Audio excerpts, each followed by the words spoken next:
Good evening. You're watching the news tonight, your daily roundup of all that has happened across India and the world. I'm Ishan Russell, and these are the headlines that we're tracking this evening. Heavy polling in the fifth phase of elections in West Bengal. 349 candidates, including 43 women, and Chief Minister Mamata Banerjee in the fray in seats spread across 3 districts.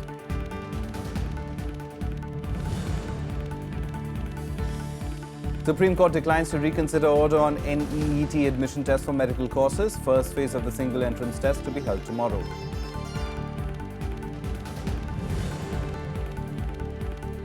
Massive fire breaks out in the jungles of Uttarakhand. Almost 1,500 villages are at risk due to the raging blaze.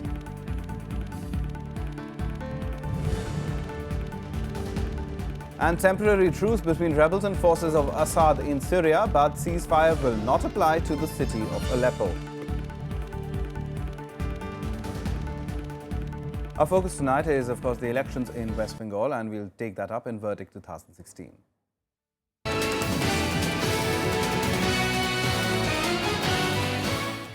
Now, polling for the fifth phase of elections has ended. An overall voter turnout of 78.25 was recorded in 53 constituencies, which went to the polls on Saturday. Here's a report on that. Polling for the fifth and penultimate phase in West Bengal began at 7 a.m. amid tight security, with 53 of state's total 294 constituencies going to polls. The voter turnout reported is 78.25%. In Hooghly district, the polling percent at 5 p.m. reported is 78.98. At Kolkata South district, the 5 p.m. tentative reported figure is 63.10. And at South 24 Parganas, it is 79.69%. An electorate of over 1.2 crore were eligible to exercise their franchise to decide the fate of 349 candidates across 3 districts in Kolkata South, South 24 Parganas and Hooghly. Safety for all, women ही नहीं सबके लिए, और industries आनी चाहिए, और villages को develop करना है West Bengal का. थोड़ा प्रॉब्लम है जे हर साल एक ही होता है, यही प्रॉब्लम हो गई है. हर साल ही होता है 5 साल का अंदर, लेकिन कुछ चेंज कुछ मालूम नहीं. Apart from deploying 90,000 personnel of central and state police forces, the Election Commission had ordered the presence of 2 police observers in each district to monitor the law and order situation. However, reports of violence came in from Basanti constituency in South 24 Parganas district, where 6 Revolutionary Socialist Party workers were injured in clashes with TMC workers. Reports of clashes between left and Trinamool workers were also reported in Hooghly. Center of attention in this phase is South Kolkata's Bhawanipur constituency, where Chief Minister Mamata Banerjee is locked in a triangular contest with Congress heavyweight Dipadas Munshi and BJP's Chandra Bose. Other political heavyweights and key ministers in this phase include Panchayat Minister Subrata Mukherjee, Urban Development Minister Firhat Hakim, and Kolkata City Mayor Sovan Chatterjee. Well, this is a festival of democracy, and the kind of work which the Mamata's government has done in Bengal for the last 4.5 years, development across the state, plus communal peace and harmony. Absolutely, Mamata's Trinamool Congress victory is certain, not only for the Trinamool Congress, but for the people of Bengal. समर्थन मिल रहे भवानीपुर केंद्र का जनता के पास, ये जो स्पष्ट बता रहे ये एक सपोर्ट मिल रहे, हम देश के लिए काम करने के लिए आए हैं, भवानीपुर केंद्र की जनता के लिए काम करने के लिए आ रहे, ये काम करने का मौका भवानीपुर केंद्र की जनता हमको जरूर देंगे. In the sixth and final phase of elections, 25 assembly constituencies from Cooch Behar and East Midnapur will go to polls on May 5th. Counting of votes will take place on May 19th. Fifth phase of polling conducted peacefully under the strict vigil of Election Commission. However, this phase will decide the fate of many heavyweight candidates, including Chief Minister Mamata Banerjee. In Kolkata, with cameraman Narayan, this is Pancharan Mishra for Rajya Sabha TV. And here's a quick roundup of all the election-related news in Polpuri. Finance Minister Arun Jaitley released a vision document for the NDA for Kerala today. Jaitley said the NDA wanted to end bipolar politics in the state. He also alleged that the Congress and the left were natural partners in the regressive governance practiced in the state. Total prohibition was the highlight of the document. The state goes to the polls on the 16th of May. The Election Commission started scrutiny of nomination papers in Kerala today. 1,647 candidates filed nominations for 140 seats in the upcoming assembly elections on the 16th of May. Chief Minister Umin Chandi, CPIM veteran V.S. Achyutanandan and former cricketer S. Sreesanth are in the fray. The last date for withdrawal of nominations is 2nd May. In Tamil Nadu, scrutiny of papers started at 11 a.m. 7,134 nominees had filed papers for 234 constituencies. AIA-DMK's Jayalalitha, DMK's Karunanidhi and DMDK founder Vijay Kant are some of the candidates in the fray.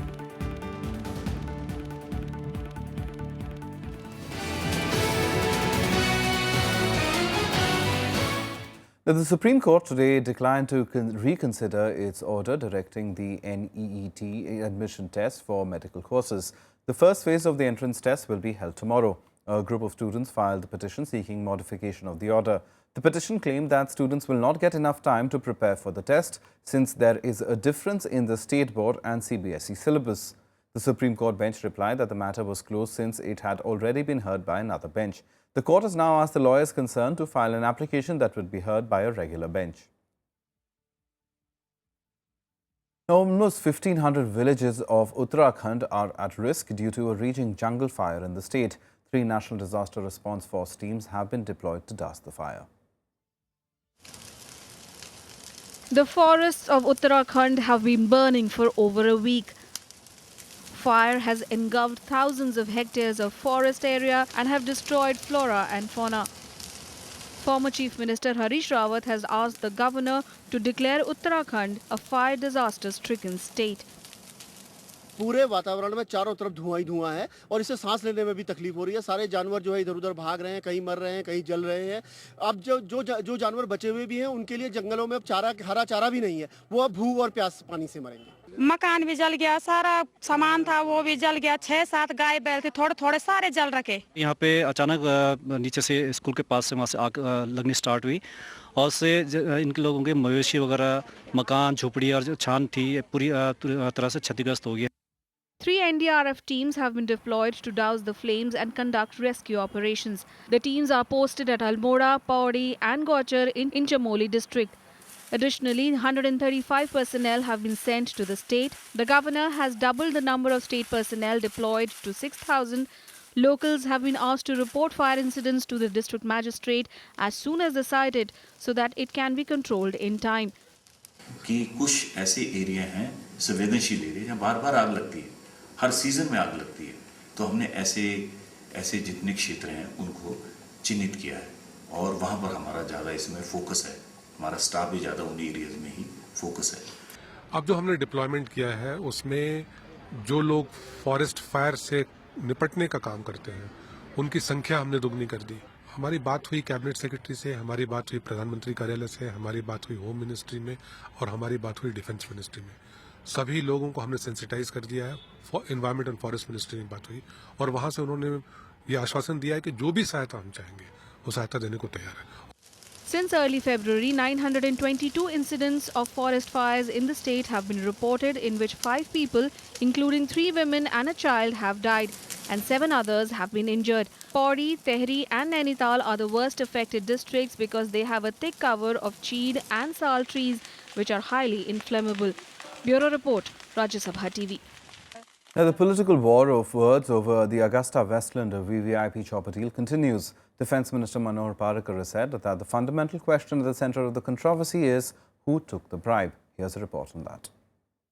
The BJP has intensified its attack on the Congress party over the 3,600 crore rupees VVIP chopper scam. BJP has accused the Congress of trying to distract the attention of the people from the fundamental question of who were the bribe takers. Meanwhile, Finance Minister Arun Jaitley also rebutted the Congress's theory that the company was blacklisted during UPA rule. सबसे बड़े उसमें पैसा है कि पैसा किसने लिया है। उसका जवाब उस समय के सरकार को देना होगा, क्योंकि इटालियन हाई कोर्ट जो इक्विवेलेंट होता है उन्होंने तो स्पष्ट कहा है कि वहाँ के लोगों ने 125 करोड़ दिया है. On the other hand, the Congress sought to corner the Modi government for allowing the tainted Augusta Westland to take part in the Make in India initiative. The party also challenged the government to come out with the truth on the deal. Last 2 years, what they were doing, they were sleeping. Now I demand that they must speed up the CBI inquiry, they must speed up the ED inquiry and take strong action against the bribe givers as well as the bribe takers. Meanwhile, the CBI has questioned former Deputy Air Chief J.S. Gujral in connection with its probe into the deal. Gujral was reportedly in charge of procurements when the chopper deal was being pursued. CBI has so far maintained that Gujral was questioned as a witness. There are no charges against him yet. The agency has also asked former Air Chief S.P. Tyagi to appear for questioning on Monday. India has its own sets of laws relating to penal offences, and Italy has its own way of working as far as criminal justice system is concerned. You can't convict somebody, humiliate somebody or punish somebody on the basis of judgment of a foreign court where they may say something. CBI had earlier registered a case against Tyagi along with 13 others, including his cousins and European middlemen in the case. Bureau Report, Rajya Sabha TV. The Kochi International Container Transshipment Terminal is a container transshipment facility that is part of the Cochin Port Trust. Locally known as the Vallarpadam Terminal, this is a multi-crore project that was supposed to revolutionize Cochin's port and is being slowly consigned to history. Neelu Vyas tells you the reasons in this special report. The Cochin Port Trust in Kochi, once a profit-making firm, is today a loss maker. A big reason for this is the Vallarpadam International Container Transshipment Terminal.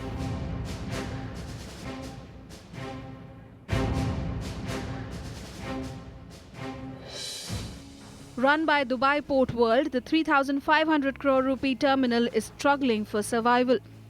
Working below 40% capacity, the terminal handles about 3.5 lakh 20 feet containers of cargo. Total losses stood at 68 crore rupees the last financial year and are expected to mount further, all due to costly dredging work that the Cochin port is handling for the ICTT. Exactly speaking, it is running into loss because of the Vallarpadam project. Vallarpadam project is a national project created by the government of India with a view to carry transshipment activities. At that time, there was no transshipment in the country, and Vallarpadam is the only international transshipment terminal available in the country, in the government sector. Commissioned in 2010, the port was a dream project. It was expected to cut freight costs and transit time for Indian shippers, since 40% of India's international cargo was being transshipped through foreign ports. But instead, the project turned out to be a case study for all that is wrong with the port sector. We have the manpower who are engaged in the STL activities and currently not required in the mechanized environment. So we have to redeploy them, reskill them. So all that is taking place. Some of the ports are near the city, so expansion becomes the problem. Geographical expansion becomes the problem. Okay. So we have to, the Cochin port, for example, is going for an outer harbour project to address this issue. So in between there will be some time gap is required, and then some time later down the road we will be at par with the private sector ports also. Trade unions from all parties launched a series of agitations demanding that the port be saved. In any BOT project in the country and abroad, if you verify, you can very well see that there would be a clause stipulating what they should carry as a minimum throughput. In the country, there are several BOT agreements in the container terminal operations sector. All these settlements, all these agreements are having a clause of minimum guaranteed throughput. It is not there. By virtue of that, the CAG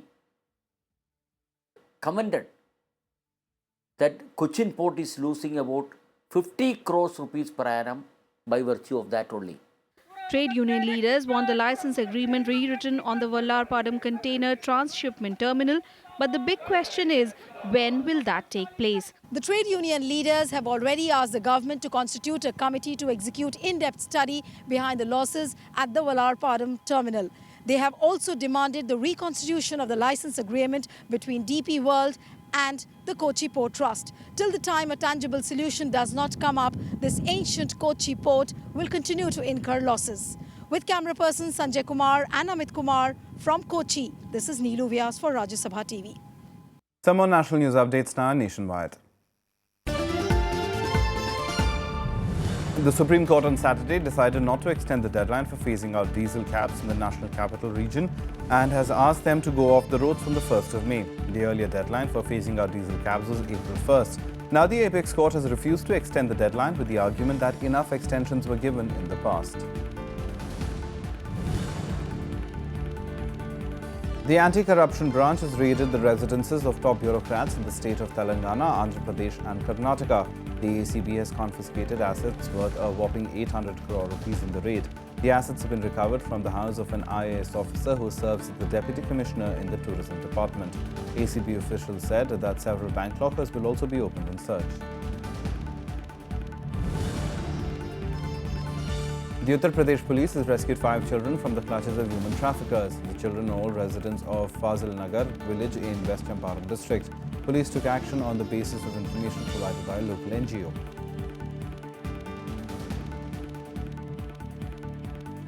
Time for us to take a short break. Lots more on the other side. Do stay tuned.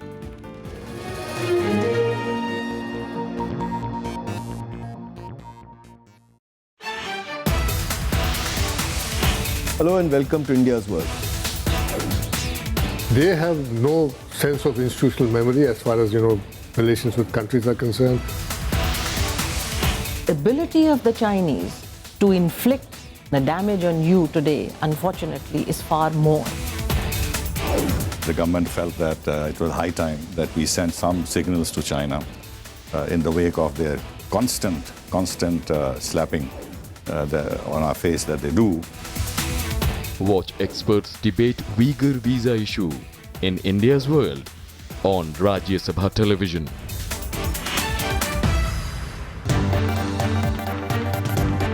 Hello and welcome to Rajya Sabha TV. You're watching Constitutionally Yours. There are countries after countries which are completely abolishing death sentences.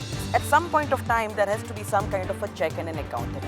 It is misconception that these privileges etc. are not regulated. Is there a limit as to the number of times a mercy petition can be filed in a particular case? There should be no limit of filing application mercy petitions. Join us as we try to understand contemporary issues related to the Constitution. Watch Constitutionally Yours on Rajya Sabha television.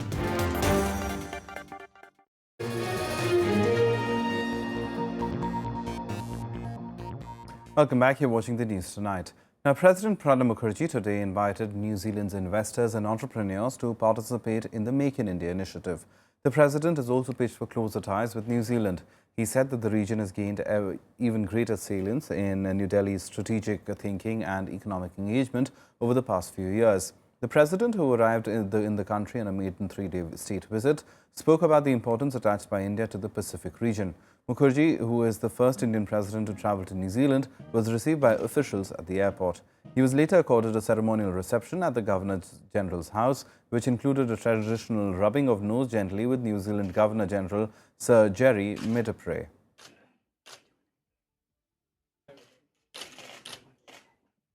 The Chinese Foreign Minister Wang Yi and his Japanese counterpart Fumio Kishida held talks in Beijing on Saturday in a bid to relieve tensions between the two countries. The tensions have sparked a period of mistrust between the world's second and third largest economies. The meet is being seen as a good sign towards improving bilateral ties, with this being the first visit by a Japanese foreign minister to China in 4.5 years. Chinese Foreign Minister Wang Yi and Japanese Foreign Minister Fumio Kishida held a round of talks in Beijing. Kishida is on an official visit to China, the first by a Japanese foreign minister in 4.5 years.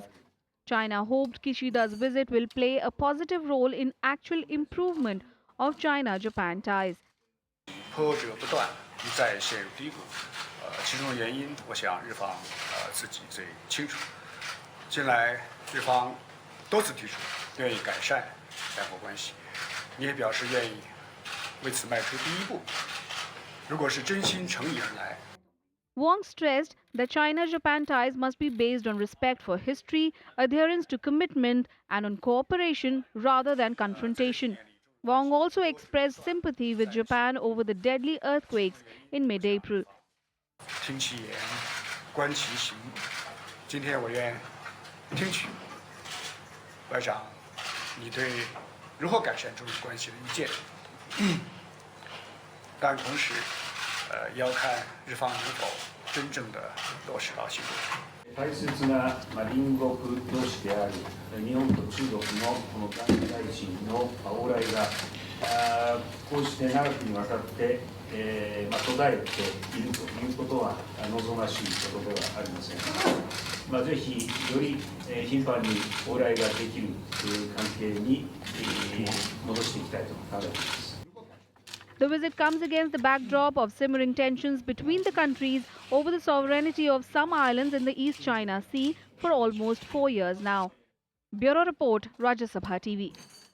The fighting continues in Syria's Aleppo for the 9th straight day. At least 20 airstrikes hit rebel-held areas on Saturday. Meanwhile, the Syrian army has said that they will observe partial truce with rebels for a day, but it will not be applicable in Aleppo.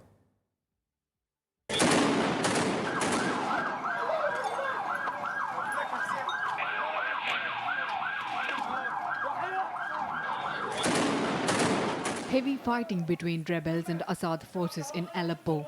Thick smoke engulfed the Syrian city as a barrage of rockets hit on Saturday. Nearly 250 civilians were killed in the past week.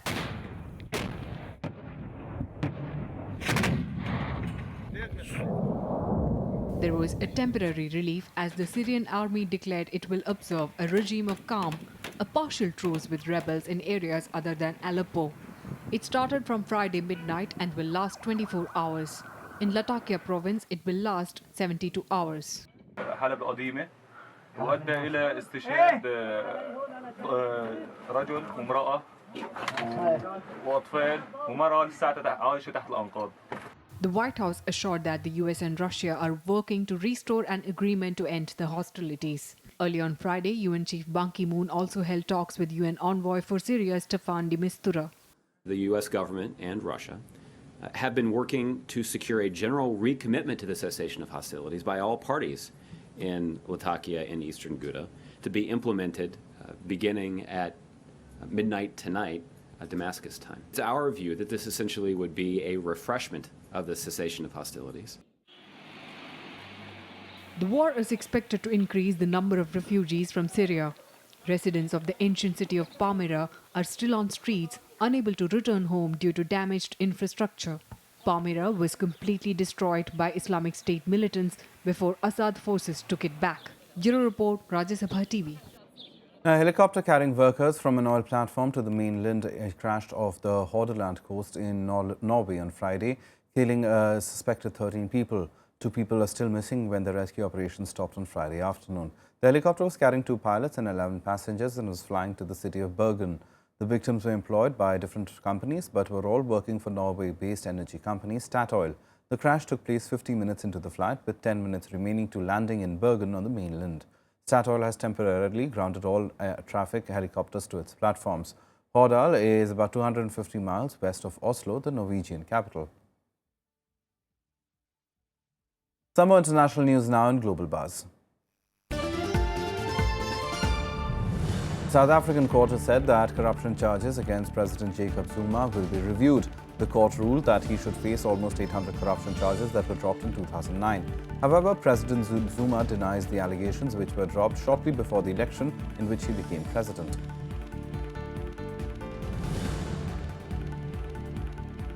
North Korea's ruling Workers' Party will hold its first Congress in nearly 40 years next month. North Korean leader Kim Jong-un is expected to finally formalize his own succession and set out his agenda in the Congress.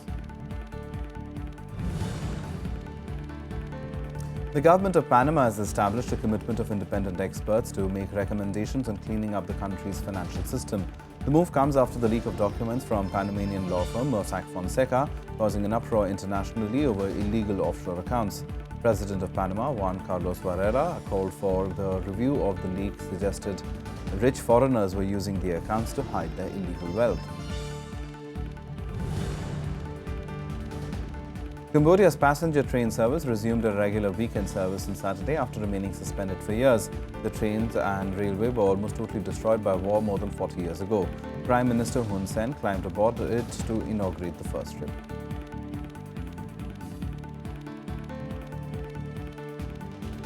Time now for all the sports action and sports beats.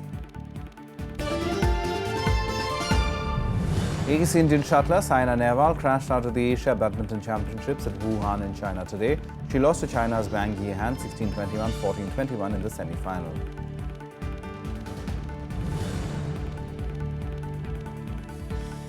Indian athlete Sudha Singh qualified for the Rio Games after winning the silver in the women's 3,000 meter steeplechase on the penultimate day of the Federation Cup National Athletics Championships in Delhi. Athletics Federation of India officials confirmed that she will compete in the 3,000 meter steeplechase in Rio and not in the marathon race. Indian boxing sensation Vijender Singh will compete with his French opponent Martois Royer in a super middleweight contest at Stratford's Copper Box Arena today. Vijender had promised another knockout show, but his unbeaten run will be put through a tough challenge as he faces his most experienced opponent to date. Vijender has won his 4 bouts via technical knockouts in under 3 rounds till now. Venezuela's Jonathan Vegas shot a 3 under 69 to grab a share of the clubhouse lead after the second round of the rain-delayed Zurich Classic of New Orleans on Friday. Vegas is tied with American Jamie Lovemark at 11 under as the second round of the US PGA Tour event was suspended because of darkness. Well, that's the news tonight. Good night.